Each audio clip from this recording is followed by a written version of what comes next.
Hi, and welcome to Richmond TV's Community Focus. I'm your host, Jason Robbins, and with me today is Joe Agosta to talk about the Richmond Community Choir and their upcoming concert. How you doing today, Joe? Good, Jason. Good to be here.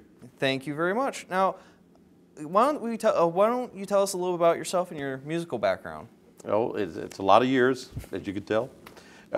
Basically, music to me has been a major gift. Started when I was like 3, but I've been a lot of years of being able to do different venues of music. And the most fun has been as we evolved into the Richmond Community Choir, because I'm able to use all that history and supply. But yeah, it's been a lot of good years of just doing my piano and then now the choirs, and community choir is a big focus of mine.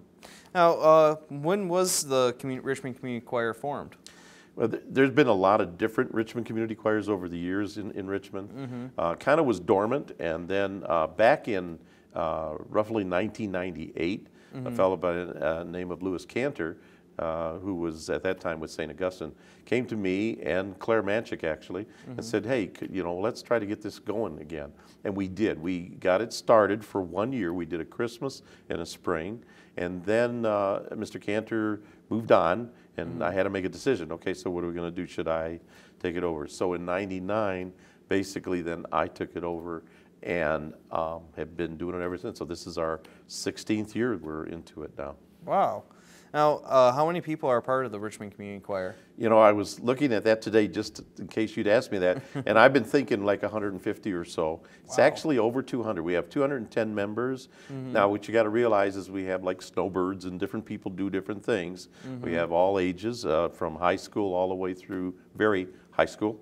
And so what we're dealing with is that many can do the spring, but they can't do Christmas, and many can do Christmas. So typically out there, you're going to see 90 to 100 on stage, and plus our instruments. So okay, are you adding any new instruments for this year's concert? No. The only thing this past spring, we were really fortunate. There's a group called Johnny and the Fenders, and John Sullivan plays the guitar. Bill Mishik plays the bass, and they have also Bill Hagan. All of these guys are from this area. But they have joined us and made a big difference in being able to support what we do. So, but we have the flute, Trish Milbrand, we have even Tom McGovern, our local Tom McGovern, doing the steel drum, and then Jim Lamb does the drums, and we have a good group. Okay. Now, how many concerts do you perform in a year?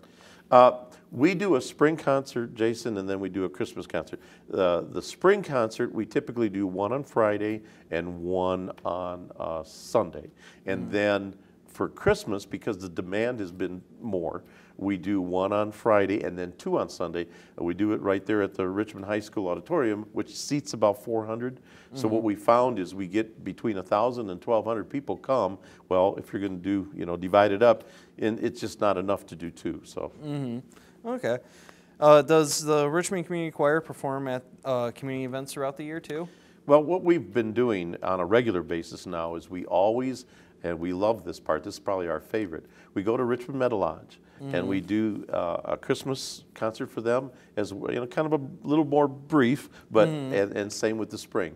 And then we've got a group that's formed from our community choir called the Chorale Ensemble, about 35, and they audition for that. That smaller group then does things like the Richmond Good Old Days, opening ceremonies. We've done that. We also perform at smaller venues. So it's really kind of neat. We've enjoyed doing that, spreading ours. Plus, 4 years in a row now, we've sang the national anthem, Comerica Park, for the Tigers. Awesome. So, that's a we great. have fun. It's a great way to get Richmond's name out there. Yeah, too. amen. It's good. Now, does the Richmond Community Choir have any sort of sponsorship? We are very fortunate. Over the years, it's been, you got to pay for things. For example, if you think about it, close to 100 members singing, and playing, times about 18 pieces of music each, and plus the instruments and equipment and recording. So it costs money, and then we got storage and all of that. There's a lot of things that cost. We've been very fortunate. Both the Pratko Gallagher and Slanik group, And also Dick Huvar's group, Chrysler, Dodge, and so forth, they do just a tremendous job, and they are our main underwriters. And just here, in fact, this past week, I had a really generous donation from First State Bank. They stepped up, and it's a one-time thing, but it's huge, and it really helps. So that plus people will give donations. I don't know if I mentioned this at this point, but there is no charge for the concerts. So all we ask is donations, and people bring canned goods and non-perishable. Last Christmas we had over 40-some cases of food, and that's distributed by the Richmond Lions Club. So it's really pretty cool. Yeah, that is That's amazing. true community. You know? Oh yeah, I mean that's one of the things that's always amazed me about the Richmond Community Choir and a lot of other organizations too in Richmond is that a lot of these community programs, they give back so much. I mean, even like high school programs like the Robotics Club, they give their time and volunteer for events like for Lions Club events. Right, It comes to volunteer people. it's not one way. It's both. It's the entire community coming together and doing something great. I mean, what you guys do every year, for every time you do the do perishables, well, non-perishable goods, which is every concert. Yeah, it's every concert. So it's just it brings our community up to a much higher level, and I think. And the other part of that, I'll just say, many people say, well, why don't you charge? I can tell you there are people in this community who are struggling. You may not realize it sometimes, and I've had families come up saying, you know, we would not have had a Christmas. So yeah. Now, when is the Christmas concert this year? It's coming up in 2 weeks already. It'll be Friday, December the 5th at 7 o'clock. And then that's the one concert. And then Sunday we have two, one at 2 o'clock and one at 5. And that, of course, is at the Richmond High School Auditorium on Division. Okay. What do you have in store for the concert this year? Okay. We, music-wise, we love being creative. A lot of times we'll take the music and we'll kind of change it. One of the songs that we really did probably about 5-6 years ago was The Grinch. And we do have some pretty good singers like Carl Miller and a couple others who just play that role just right. And so we're gonna do that. We're gonna do The Grinch. We're gonna do other songs that kind of are really cool. I don't know if you're familiar with Please Come Home for Christmas. It's a kind of a jazz song, kind of an oldie. And the instruments help make that stuff like Blue Christmas. And then we have some classical ones that kind of blow people away. They don't realize the quality and level of the choir. So it's fun, a lot of fun. That's great. Now, can people purchase recordings of any of the concerts, spring or Christmas? Yeah, you know what, Jason? We have for several years now another group that's stuck with us, Plymouth Rock Productions. They come out and they record it. And we do have CDs for sale right at the concerts of that particular concert, and we do have from previous concerts. Usually they're $10 for the current one and $5 for the old ones, and yeah, they're not so bad. They're pretty good. Oh, I mean, I love going to the concerts. It's one of the events that I really look forward to twice a year. That's cool. Is going to the spring and Christmas concert. I mean, you guys always knock it out of the park too. It's a lot of fun. A lot of fun. I mean, I remember not just with the Grinch, but like over the past year with The Devil Went Down to Georgia. Oh yeah, the spring we did The Devil. That was fun. Yeah. Oh my God, people. I think a lot of times, Jason, people don't. I mean, you think community choir. Oh, that must be nice. But you don't realize the level of quality. Well, and everyone is so talented that you have that. I didn't realize that there were so many talented people in Richmond. Richmond, actually, you're right about that statement. The theater and all the other things, certainly the school, work with the school a lot. We do a lot of things, and a lot of talent in this town. So. And I do have to mention, I've always wanted to mention this, the creativeness that Toto's Rain. Oh, yes, yes.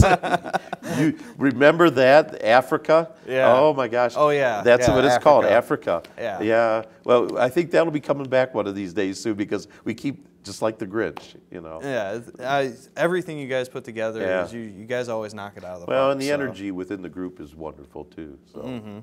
Now, is there anything else you'd like to add? Well, a couple things. First of all, we do have a website. Oh. And it's richmondchoir.com. just how it sounds. We had it a while back, and then it kind of was stagnant. Now we're kicking it back in gear because we're getting the demand.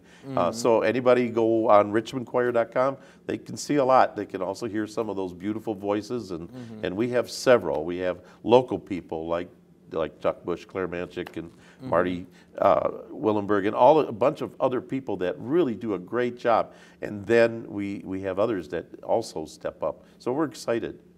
Definitely. All right. Thank you, Joe, for joining me today. Oh, absolutely. The Richmond Community Choir Christmas concert is on December 5th at 7 p.m. with additional performances on Sunday, December 7th at 2 p.m. and 4 p.m. If you'd like to get involved with the Richmond Community Choir, you can go to www.richmondchoir.com or call Joe at 810-305-1385 for more information. Next, we will be joined by John Moore, City Manager of Richmond, to talk about the updated City of Richmond website. Stay tuned.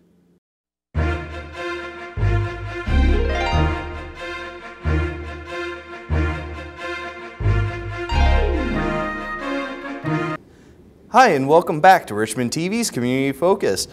Joining us now is John Moore, City Manager of the City of Richmond, and he's here to talk to us about their new website.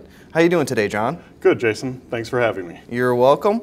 Now, what is the website address? Our website address is actually the same as our old website, which is www.cityofrichmond.net, but it's a whole new website, but with the same address. Okay. Now, how is the website different from the old website? Drastically different. The city invested some money and worked with a company called Civic Plus to develop an all-new website. It has a much more professional image for the community. It's much easier for staff to maintain the website, which then lends it to being updated more often. So the information on the website is much more current in being kept up to date, a lot better than the old website was.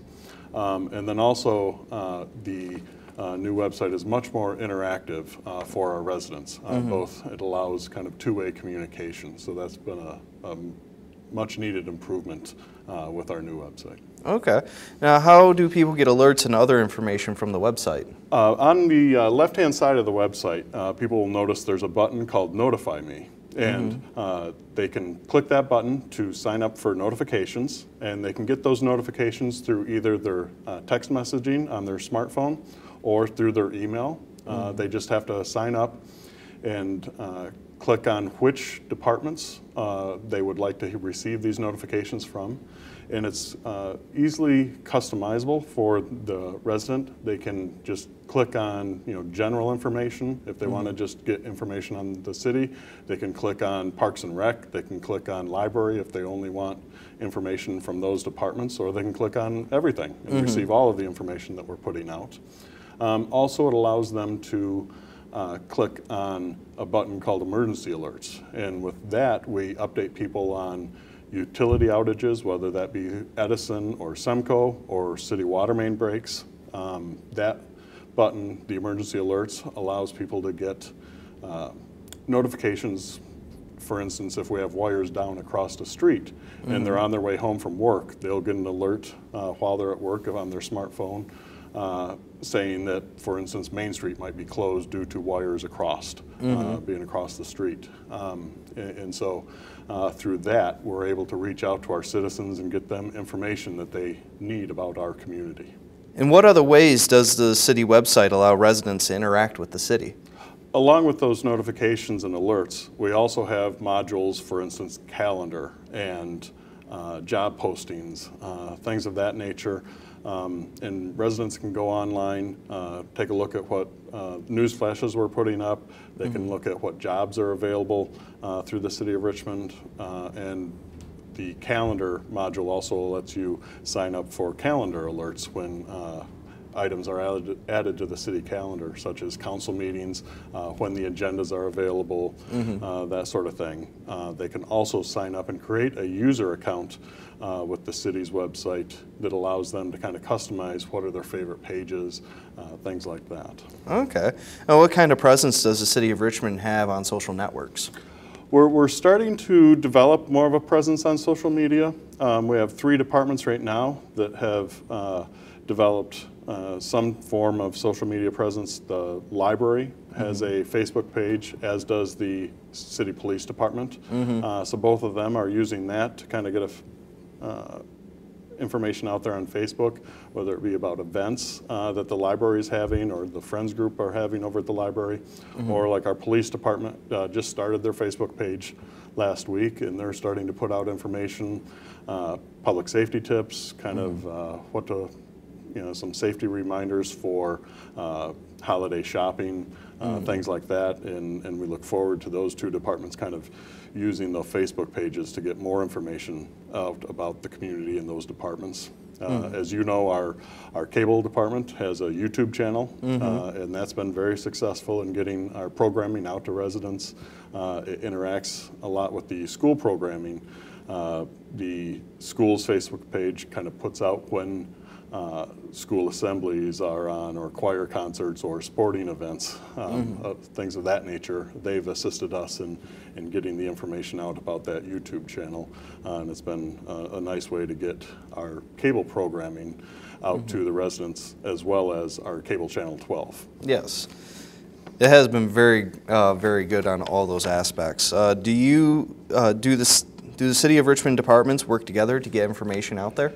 Yes. One of the nice things about this website is we have more people trained on how to update it. In the past, the old website was maintained by the city manager, which was not the best situation at all. But we have 4 people that currently can publish pages, and then other departments are able to send them updates for their web pages or notices on events, and then those 4 people can all have a hand in updating the website. So we do work together on maintaining current information on the website. Okay. Now, is there anything else you'd like to add? Again, the notification module is probably one of our most popular. The residents that have signed up for those notices, whether they be news flashes on library programming, rec programming, or just city news in general, the feedback we've gotten has been very positive on that. So we encourage everyone to kind of find those sites. I believe you're going to be putting up a listing of the web addresses for those, as well as our social media sites. And we're hoping that in the future we'll be developing more of a social media presence, not just for those departments, but also for just the city in general. And so we encourage people to kind of find us on cityofrichmond.net, kind of explore that website, find what they find useful. That may be different for each resident. Some residents may only want information on recreation programming, and others may want to sign up for all of the alerts or for the emergency alerts. I think that's a good one for just everyone to sign up for, because it's going to give them information that they may need if something goes wrong. And then I think earlier today you taped a program with Joe Agosta, and I know he has a lot of community events going on with the choir and holiday events, and of course we're encouraging all of our residents to come out for our tree lighting and Santa Parade on Friday, December 5th. And so the Santa Parade starts at 6:30 from the Kmart Plaza, and will work its way up north to the Aud, and then at 7 o'clock Santa will be there at the Aud to receive the key to the city from Mayor Ricks, and also Little Miss Richmond will light the tree. So it's always a good event, and we encourage everyone to come out for that. Definitely. All right. Well, thank you, John, for joining us. Thank you today. You can view the city website, www.cityofrichmond.net. You can view this and any other Richmond TV programming on Richmond TV's YouTube channel, as described earlier. Thank you. And go to www.cityofrichmond.net again, and you can click on the departments and go to Richmond TV. You can also view us on Comcast Channel 12, Fridays at 5 p.m. and 9 p.m., Saturdays at 5 p.m., and Sundays at 7 p.m., and Tuesdays at 8 p.m. And also, if you are watching this on YouTube, we'll have all the links listed in this interview down below. If not, then Just continue watching us on Comcast Channel 12 and have a good day. Thank you.